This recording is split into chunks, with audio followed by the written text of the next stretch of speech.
ایک دوسرے کو عزت دو، برداشت کرو۔ میرے نبی نے فرمایا بہترین مسلمان وہ ہے جو بیوی سے اچھا سلوک کرتا ہو، اور بیوی سے فرمایا میری شریعت میں سجدہ ہوتا تو بیوی سے کہتا خامد کو سجدہ کر۔ بہترین صدقہ اولاد کی تربیت ہے۔ پورا گھر میرے نبی نے نقشہ ہر ایک کی قیمت بتائی۔ ماں تیرے قدموں تلے جنت کا، کاش میری ماں زندہ ہوتی، تم دیکھتے میں کیا کرتا، میں عشاء کی نماز کے مصلی پر ہوتا، میں سورۃ فاتحہ پڑھ رہا ہوتا، ادھر سے آواز آتی میری ماں کی محمد، تو میں نماز توڑ کے کہتا لبیک اما جان۔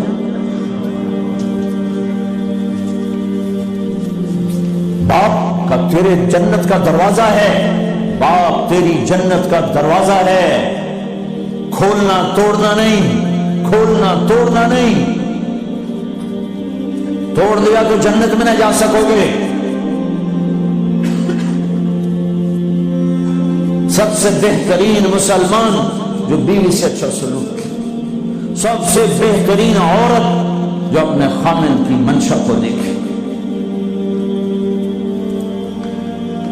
پھر آپ نے ایک عجب بات فرمائی جو معاشرے میں بہت بوجھ بنتا ہے جس کا، ہاں بھائی تمہیں ایسا صدقہ بتاؤں جس سے بڑھ کے کوئی صدقہ نہیں، تمہیں ایسا صدقہ بتاؤں جس سے بڑھ کے کوئی صدقہ نہیں۔ انہوں نے کہا جی کیا؟ کہا الابنۃ المردودہ، جس کی بیٹی کو طلاق ہو گئی یا بیوہ ہو گئی اور گھر واپس آ گئی ماں باپ کے، یا ماں باپ نہیں ہے تو بھائی ہیں، وہ ایک بوجھ بنتی ہے ماں باپ پر بھی، اور بھائی تو ویسے ہی باغی ہو جاتے ہیں۔ میرے نبی نے فرمایا اس بچی پہ خرچ کرنا کائنات کا سب سے افضل صدقہ ہے۔ گھر، ایک گھر کیسے چلتا ہے؟ ہمارے یہاں پنجاب سندھ بلوچستان سرحد میں بہنوں کو وراثت میں کوئی حصہ نہیں ملتا، سب بھائی کھا جاتے ہیں۔ میرے نبی نے فرمایا جس کو اللہ نے 2 بہنیں دیں اس نے ان کا حق ادا کیا، شادی کی حق ادا کیا۔ ماں باپ کی وراثت میں سے ہوتا ہے، اگر میں نے کوئی خود کمایا ہے اس میں بہنوں کا حق نہیں، ماں باپ سے اگر 1 روپیہ بھی آیا ہے تقسیم کیا جائے گا۔ جس نے بہنوں کا حق ادا کیا، شادی کی حق ادا کیا، اس پہ جنت واجب ہو گئی۔ جس کو اللہ نے 3 بیٹیاں دی اس نے ان کی ڈولی اٹھائی، وہ جنت میں میرے ساتھ یوں ہوگا۔ ایک بولے اگر 2 ہوں، کہ جس نے 2 بیٹیوں کی شادی کی وہ بھی ایسے ہوگا۔ اللہ بھلا کرے۔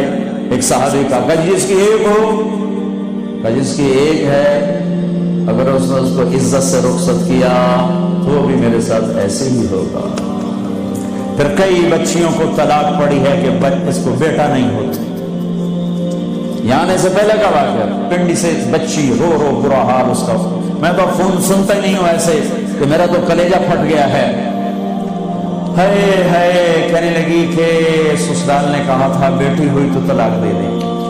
میں نے کہا اس میں میرا کیا قصور ہے، اور بیٹی ہی ہوئی اور مجھے طلاق پڑ گئی اور میں گھر آ گئی 22 سال کی عمر۔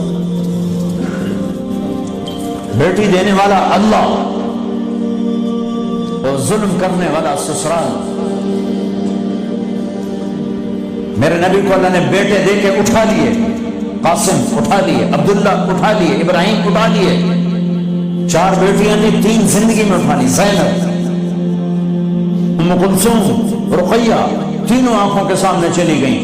فاطمہ سے نسل چلی، آپ نے فرمایا لوگوں کی نسل بیٹے سے چلتی ہے، میری نسل میری بیٹی فاطمہ سے چلی گئی۔ اس لعنت کو دھویا۔ عورت کا کیا قصور ہے اگر اس بیچاری کو بچیاں ہو رہی؟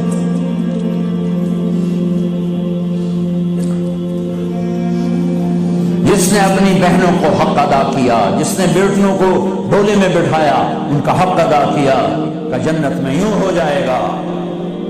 بہنوں کو دینا اتنا ضروری ہے، حرام ہو جاتی ہے روٹی۔